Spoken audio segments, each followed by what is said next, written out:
नमस्कार, आप सभी का स्वागत है। कैसे हैं आप सब? उम्मीद है आप सभी अच्छे होंगे, स्वस्थ होंगे। आज हम समझेंगे कि इंग्लैंड में समाज कार्य का विकास किस तरह से हुआ।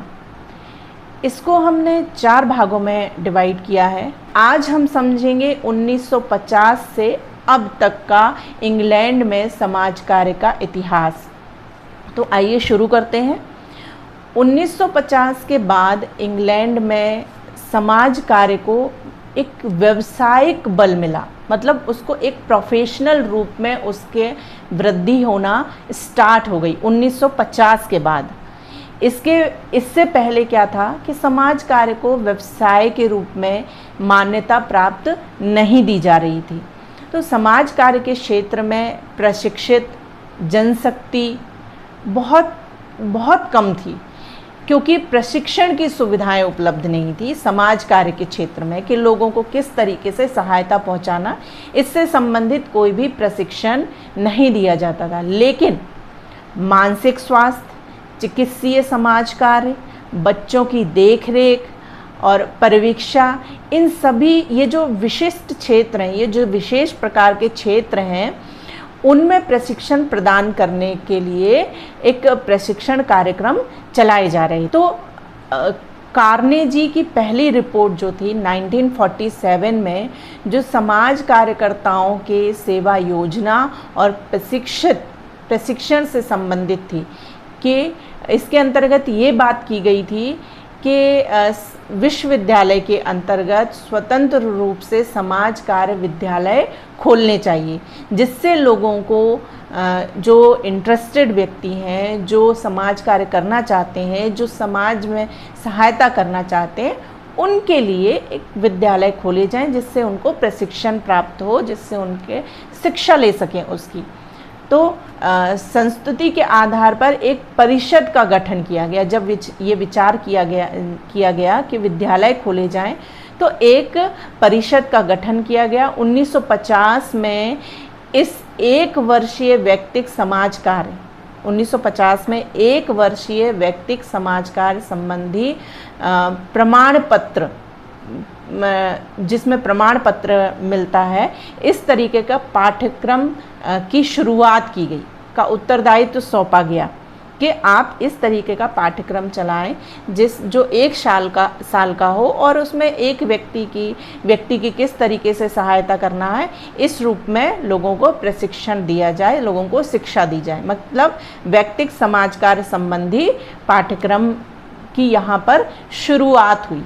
तो इस समिति ने इस मान्यता के आधार पर एक सामान्य पाठ्यक्रम बनाया, एक बिल्कुल ऑर्डिनरी पाठ्यक्रम बनाया कि विभिन्न क्षेत्रों में कार्य करने वाली समाज कार्यकर्ताओं को एक मूलभूत, जो उनकी एक बेसिक जो निपुणताएं होती हैं, उसकी आवश्यकता क्या है, किस तरीके की निपुणताएं होती हैं, उसका पाठ्यक्रम में इन्वॉल्व किया, इन चीज़ों को इन्वॉल्व। कार्नेजी ट्रस्ट की दूसरी रिपोर्ट 1951 में प्रकाशित हुई। इसमें क्या किया गया, जो विद्यालय था समाज कार्य विद्यालय, उसका नाम बदलकर व्यवहारिक समाज अध्ययन संस्थान कर दिया गया। फिर 1951 में टाविस्टॉक क्लिनिक के मानसिक स्वास्थ्य के क्षेत्र में कार्य करने वाले समस्त कार्यकर्ता, जो मानसिक क्षेत्र में काम करते थे, वो सभी कार्यकर्ताओं को प्रशिक्षण देना स्टार्ट किया गया। एक वर्ष का प्रशिक्षण कार्यक्रम दिया जाने लगा, जो कि मानसिक स्वास्थ्य के क्षेत्र में कार्य करते थे। फिर है कि पहला द्विवर्षीय स्नातकोत्तर समाज कार्य के बारे में सोचा जाने लगा।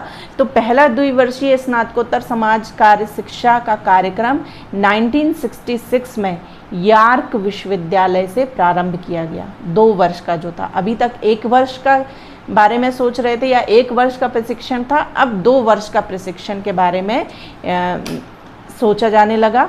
इसी प्रकार नॉटिंघम विश्वविद्यालय में भी 2 वर्षीय स्नातकोत्तर समाज कार्य पाठ्यक्रम प्रारंभ किया गया। 1970 के अंत तक समाज कार्य की संपूर्ण शिक्षा व्यक्ति, समूह और समुदाय के आधार मानकर प्रदान की जाने लगी। मतलब जो 1970 के अंत आते आते तक जो समाज कार्य की शिक्षा दी जाने लगी, वो किन किन लोगों के हेल्प के लिए की जाने लगी? व्यक्ति, समूह और समुदाय, इन तीनों को ही बेस मानकर, आधार मानकर समाज कार्य की शिक्षा प्रदान की जाने लगी। अब 1975 में इंग्लैंड में 35 विश्वविद्यालयों में सामाजिक प्रशासन और सामाजिक कार्य के विभाग बन गए। 1975 तक इंग्लैंड में 35 विश्वविद्यालय बन गए। तो यहाँ हम देख सकते हैं कि 1950 के बाद ही हम देख पा रहे हैं कि समाज कार्य को एक व्यावसायिक रूप प्रदान होने लगा। फिर 1980 के दशक में प्रारंभ में बैले और बार्के 1975, जॉरेस 1983 और सिम्किन 1983 में यूके के प्रतिनिधि थे, जो कि सेटलमेंट आंदोलन के प्रतिभागी थे। सेटलमेंट आंदोलन चला था, उसके वो प्रतिभागी थे, जिसे बाद में रेडिकल समाज कार्य के नाम से जाना जाने लगा। रेडिकल समाज कार्य के जो सामाजिक कार्यकर्ता थे वो बहुत अधिक क्षमतावान थे और उनमें नीतियों को परिवर्तित करने की भी क्षमता थी कि वो नीतियों में परिवर्तन ला सकें। तो रेडिकल समाज कार्य आंदोलन का अध्ययन करने से हम ये समझ सकते हैं कि उनका जो एक बेसिक कॉन्सेप्ट था वो था वर्ग पर आधारित था, जिसमें सामान्यतः जैसे प्रजाति, जेंडर, दिव्यांग, इन सभी पर ध्यान उनका केंद्रित था। 1975 में सामाजिक सुरक्षा लाभ अधिनियम बनाया गया, जो कि इंग्लैंड के निवासियों को व्यापक रूप से सामाजिक सुरक्षा प्रदान करने के उद्देश्य से बनाया गया। समाज कल्याण के विकास की दृष्टि में ये बहुत महत्वपूर्ण कदम था। ठीक, तो यहाँ पर भी सामाजिक कल्याण की बात की जा रही है, क्योंकि समाज कार्य में समाज कल्याण की बात होती ही है, समाज के कल्याण की बात हम करते ही हैं। जॉर्डन ने 1984 में बताया कि संगठित समाज कार्य के कार्यकलापों के विकास एवं वृद्धि में उन्होंने 3 विभिन्न तरीकों को निकाला। पहला था व्यक्तिगत समाज कार्य का केंद्रित किया गया कि एक व्यक्ति की सहायता की जाए, जिसका उद्भव वातव्य संगठन समिति द्वारा हुआ। द्वितीय प्रकार था समाज कार्य की भूमिका सामाजिक प्रशासन, विशेष रूप से निर्धनता से निजात दिलाने से संबंधित था कि निर्धनता से लोगों को किस तरीके से निजात दिलाया जाए, समाज कार्य की भूमिका क्या होगी, ये तीसरा था। इसका उद्भव मुख्य रूप से निर्धन अधिनियम के पारित होने से हुआ। तीसरा प्रकार है समाज कार्य की भूमिका का केंद्र सामाजिक क्रिया पर आधारित था, जो कि बहुत महत्वपूर्ण है और विशेष रूप से सेटलमेंट आंदोलन द्वारा ये प्रारंभ किया गया। तो 3 तरीके से समाज कार्य किया जा सकता है, ये उस समय सोच विकसित हुई। अप्रैल 1987 में सामाजिक कोष में मातृ एवं दाह संस्कार पर होने वाले व्यय हेतु धनराशि दिए जाने का प्रावधान किया गया। वर्तमान में राष्ट्रीय स्वास्थ्य सेवा, व्यक्तिगत समाज सेवाएं तथा सामाजिक सुरक्षा इंग्लैंड में जो सबसे महत्वपूर्ण चीज़ें पाई जाती हैं समाज कार्य से संबंधित या लोगों के कल्याण से संबंधित, वो यही है। मतलब समाज कल्याण का मुख्य अंग ये हैं। कौन कौन से? राष्ट्रीय स्वास्थ्य सेवा, व्यक्तिगत समाज सेवाएं और सामाजिक सुरक्षा। ये इंग्लैंड में पाई जाने वाली समाज कल्याण व्यवस्था के प्रमुख अंग हैं। राष्ट्रीय स्वास्थ्य सेवा के अंतर्गत सभी नागरिकों को उनकी आय पर ध्यान दिए बिना, लोगों की आय पर ध्यान दिए बिना चिकित्सीय सेवाएं प्रदान की जाती हैं। सामाजिक सुरक्षा व्यवस्था वित्तीय आवश्यकता रखने वाले, मतलब सामाजिक सुरक्षा का क्या मतलब है कि जिनको आर्थिक रूप से आवश्यकता है, वित्तीय आवश्यकता रखने वाले व्यक्तियों को एक मूलभूत जीवन स्तर का आश्वासन प्रदान करें। मतलब जिन लोगों को आवश्यकता है, जिन लोगों को अपनी आधारभूत ज़रूरतों को पूरा करने की आवश्यकता है, उनकी ज़रूरतों को पूरा किया जाए। फिर है ऐच्छिक संस्थाएं, जो ऐच्छिक संस्थाएं हैं वहाँ पर वो वृद्धों, रोगियों, असमर्थों और जो नवयुवक हैं उनके लिए भी सेवाएं उपलब्ध कराती हैं।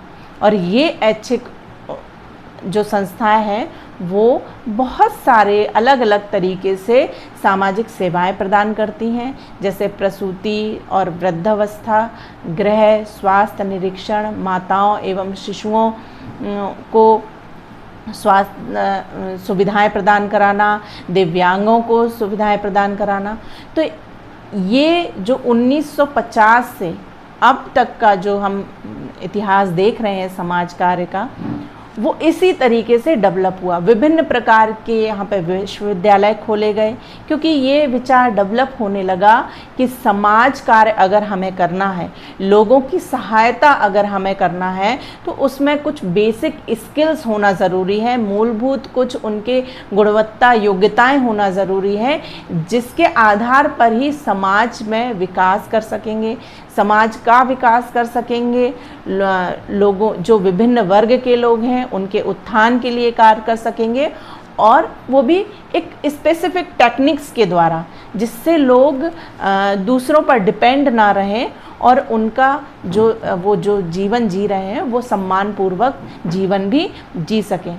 तो लास्ट तक आते आते हम जो 1800 से देख रहे थे, 1800 से पूर्व, 1800 से 1900, 1900 से 1950 और 1950 से अब तक का समाज कल्याण, समाज सुरक्षा की बात होते होते यहाँ पर प्रशिक्षण देना प्रारंभ किया गया और फिर बहुत से विश्वविद्यालय खोले गए। तो इस तरीके से इंग्लैंड में समाज कार्य का एक व्यावसायिक रूप मिला, जिसको हमने 4 भागों में डिवाइड किया था। आशा है आपको इंग्लैंड में समाज कार्य का इतिहास समझ में आया होगा। नमस्कार।